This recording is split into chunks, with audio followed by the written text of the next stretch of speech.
योगी सरकार नई जनसंख्या कानून लाने जा रही है। इस कानून का ड्राफ्ट भी तैयार कर लिया गया है। इस ड्राफ्ट को सरकारी वेबसाइट पर अपलोड किया जा चुका है। इसी बीच योगी सरकार ने आम जनता से 19 जुलाई तक उनकी राय भी मांगी है। अब आप सोच रहे होंगे कि आखिर ये जनसंख्या कानून इतना ज़रूरी क्यों है। दरअसल किसी भी देश के विकास के लिए जनसंख्या एक अहम रोल अदा करता है। जितनी ज़्यादा जनसंख्या होगी उतना ही कम संसाधन होंगे, जिसकी वजह से महंगाई और बेरोजगारी बढ़ जाएगी। इसी पर अंकुश लगाने के लिए योगी सरकार ने जनसंख्या कानून लाने का फैसला किया है। अब आप सोच रहे होंगे कि आखिर जनसंख्या कानून लाने के फायदे और नुकसान क्या है। तो चलिए आज हम इसी पर विस्तृत रूप से चर्चा करेंगे और आपको इसके फायदे और नुकसान के बारे में बताएंगे।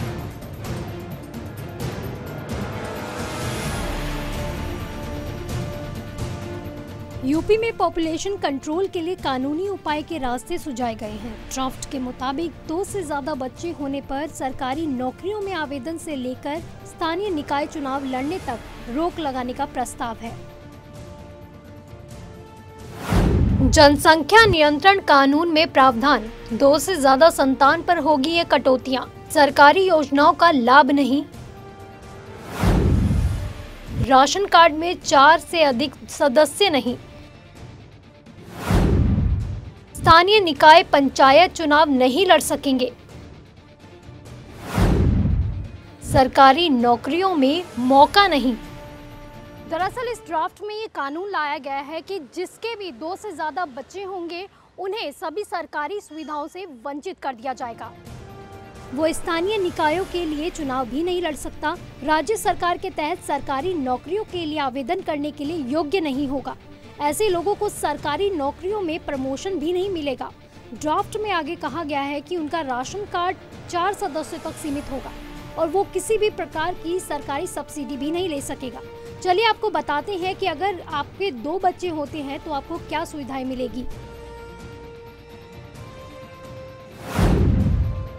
नई जनसंख्या नीति में घर का मालिक अगर सरकारी नौकरी में है और नसबंदी करवाते हैं तो उन्हें अतिरिक्त इंक्रीमेंट, प्रमोशन, सरकारी आवासीय योजनाओं में छूट, पीएफ में एम्प्लॉयर कंट्रीब्यूशन बढ़ाने जैसी कई सुविधाएं देने वाली सिफारिश भी की गई है। और 2 बच्चे वाले दंपति अगर सरकारी नौकरी में नहीं हैं तो उन्हें पानी, बिजली, हाउस टैक्स, होम लोन में छूट और अन्य सुविधाएं देने का प्रस्ताव दिया गया है। एक बच्चे वालों को मिलेगा ज्यादा फायदा। इसके अलावा जिनके पास केवल एक बच्चा है और वो अपने मन से नसबंदी कराते हैं तो उन्हें अतिरिक्त फायदा दिया जाएगा, जिसके तहत उन्हें मुफ्त स्वास्थ्य देखभाल सुविधा और बीमा कवरेज मिलेगा जब तक कि वो 20 साल का ना हो जाए।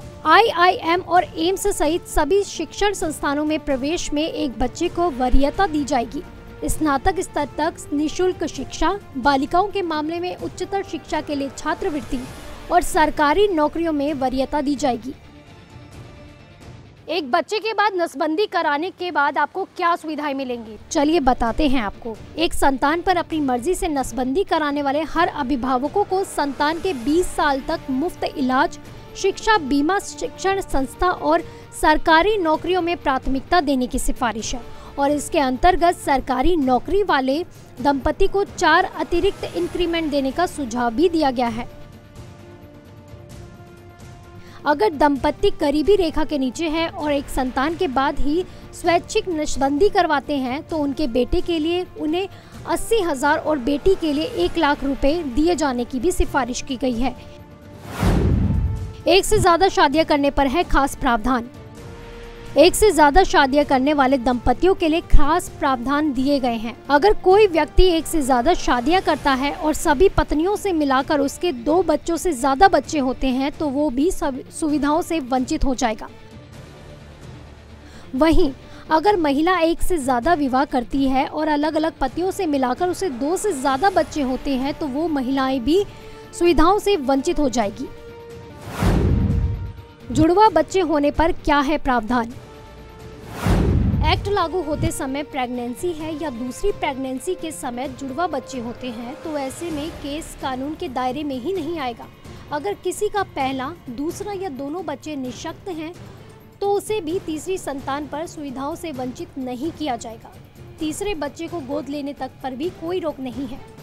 इस कानून का उल्लंघन कब नहीं माना जाएगा, ये भी एक बड़ा सवाल बना हुआ है। इस कानून का उल्लंघन तब नहीं माना जाएगा अगर आप शादी करके 2 बच्चे पैदा करते हैं और उसके बाद एक बच्चे को गोद लेते हैं, या जिनके 2 बच्चों में से एक विकलांग है और उनका तीसरा बच्चा है। यदि एक या दोनों बच्चों की मृत्यु हो जाती है तो तीसरे बच्चे को गर्भधारण करने वाले जोड़े को कानून का उल्लंघन करना नहीं माना जाएगा।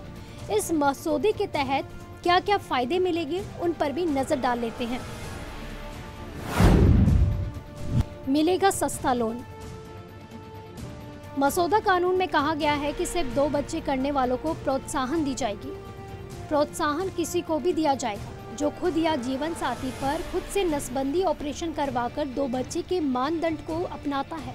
इसमें मामूली ब्याज दरों पर घर बनाने या खरीदने के लिए सॉफ्ट लोन और पानी, बिजली और हाउस टैक्स जैसी उपयोगिताओं के लिए शुल्क में छूट शामिल होगी। छुट्टी और इंक्रीमेंट, 2 अतिरिक्त वेतन वृद्धि, पूरे वेतन और भत्ते के साथ 12 महीने का मातृत्व और पितृत्व अवकाश, मुफ्त स्वास्थ्य देखभाल सुविधा, जीवन साथी को बीमा कवरेज, एक बच्चे वाले कर्मचारी को 4 अतिरिक्त इंक्रीमेंट,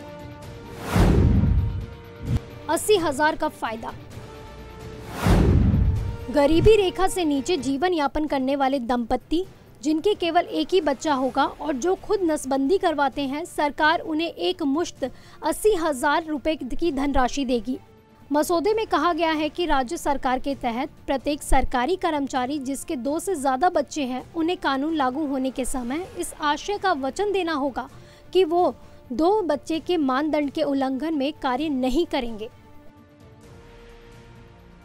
कुल मिलाकर सरकार ने इस दिशा में सार्थक कदम उठाए हैं और वो दिन दूर नहीं जब स्थिति हमारे नियंत्रण में होगी और हमारा देश भारत पूरी दुनिया के लिए उदाहरण पेश करेगा। फिलहाल इस कानून को लेकर तस्वीरें साफ होना बाकी है।